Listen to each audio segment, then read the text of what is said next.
انت maxaa iga wareysatay adigu yaa waxa socdaan kaaga hadlayaa waxa socda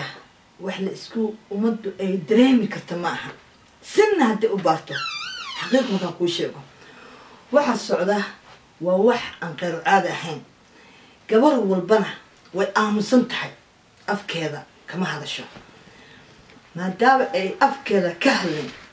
qaraxyadiina bateen Soomaalidina sii socoto maanta inaan ka hadlo hal maalin waa ka hadlay maanta waa ka hadlaya war qaraxan sababta aad u dhahdaan maalin walba wiil Soomaaliyeed baa isqarxiyay wiil Soomaaliyeed isma qarxiyo wiil Soomaaliyeed wallahi oo billahi oo tallaahi inta loo yimaado nimanka Oromada ah oo Xuseen Ciidiid keenay magaalada ay halka xabad ka saarayso markii xabad halka laga saaro waxa leeyahay wariyaa waa laga duubayaa waxa leeyahay wariyaa waa inaad tiraahdaa aniga waan isqarxinayaa saan baan yeelayaa kan baan yeelayaa waa wallahi waa billahi waa tallaahi ma fahmaysaa nimanka Oromada magaalada way haysataa wariyaa nimanka Oromada ah maalintii la keenay gabdhihii Soomaaliyeed dhan bay wada guursadeen cid walbay guursadeen cid walbay u yimaadeen aysan dhaafin ma jirto kadibna jilib iyo jamaama iyo mareeri diyaaradaha habeenkii ka soo dago yaa og cid og ma jirto cid ka hadasha ma jirto Soomaaliya marka Itoobiya maanta farmaajo intuu baxay uu soo watay shalay Cabdullaahi Yusuf markuu soo wadanayay mareexan waa qaylinayay hawiya waa qaylinayay waxa loo qaylinayay maanta maad aragtaan wariyaa amxaara waa heshiisay Oromo waa heshiisay Electraya waa heshiisay maxaa loo heshiiyay dagaalka Asmaro waxa la isku haystay badda Asmaro badda Asmarana waxa la inta isku haysataan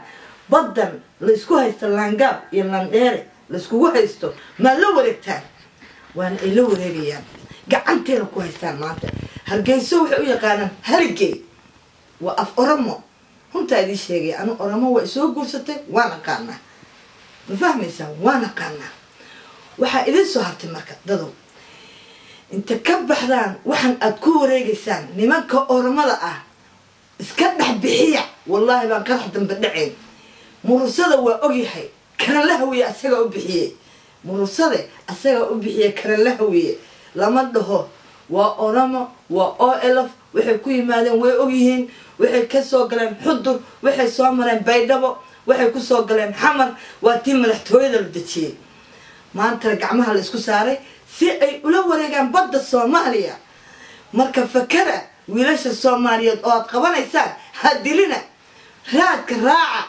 waxaad ogaanaysaan inuu waxani ay Oromo wadato oo wallahi oo billahi oo tallaahi Itoobiya wadata Itoobiya meel ay soo gasho oo dagaal ka dhaca arka laakiin markay soo gasho Ugandaysku waa la dagaalaa laakiin Itoobiyaanka waa loo sacbataa meesha gasho dagaal kama dhaco marka maanta Itoobiya ayaad farmaajo doonatay oo keenaysaa waad u keenaysaa maanta see uga saari doontaa Itoobiya meeshay galaan maantada way ku qalaan way ku baabi'iyaan please and please farmaajo Itoobiya anaga magan hanoogan maanta madaxweynayaashii waa heshiiyeen kulli waa la heshiiyay muxuu ahaaye gacmaha la isa saartay farmaajo waxaan waxbuu ka ogyahay waa ay dhamaatay Soomaalidu way midowday waan israacday wax qabiil la dhaw waa baxay wax Laangaab iyo Laandheere dhaw wuu baxay please qaraxa inta dhiman anaga u soo bixina 32 gabdhood baa u diyaarsan 32 gabdhoodna you know ana waan ogahay ayuu kuna ogyahay